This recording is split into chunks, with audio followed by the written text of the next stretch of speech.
منور بتائیے گا، ایک تو خط تحریر کیا گیا ہے اور دوسرا یہ بتائیے گا کہ تمام بڑی جماعتوں کے الیکشن 90 روز میں کرانے کی جو خواہش ہے اس میں ایک ابہام ہے، آپ کی نظر میں وہ کیا ہے؟ دیکھیں، میں یہ سمجھتا ہوں کہ صدر صاحب جو ہے نا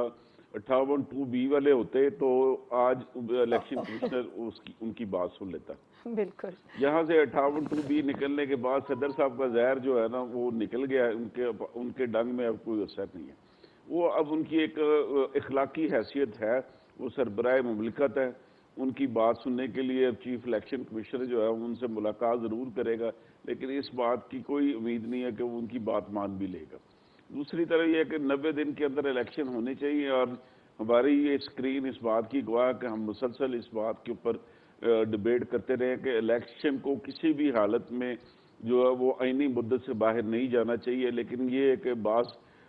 سیاسی جماعتوں کی جو حکومت میں تھی ان کی خواہش تھی کہ تھوڑا سا ڈیلے آ جائے، اور جو مہنگائی ان کے دور میں IMF کے بعد جو وہ مہنگائی کا ایک طوفان آئے گا تو لوگ ان کے دور کو اچھا سمجھیں گے، اور جو نگران دور ہے وہ اس کو ہی گالیاں پڑیں گی۔ ان کی یہ بھی خواہش پوری ہوگی، تو اب گالیاں جو ہے وہ نگرانوں کو پڑ رہی ہے کہ بھی انہوں نے اتنی مہنگائی کر دی ہے کہ بھی کسی طرف کوئی چیز رہ ہی نہیں گئی، اب غریب جو ہے وہ آہ بکا کر رہا ہے۔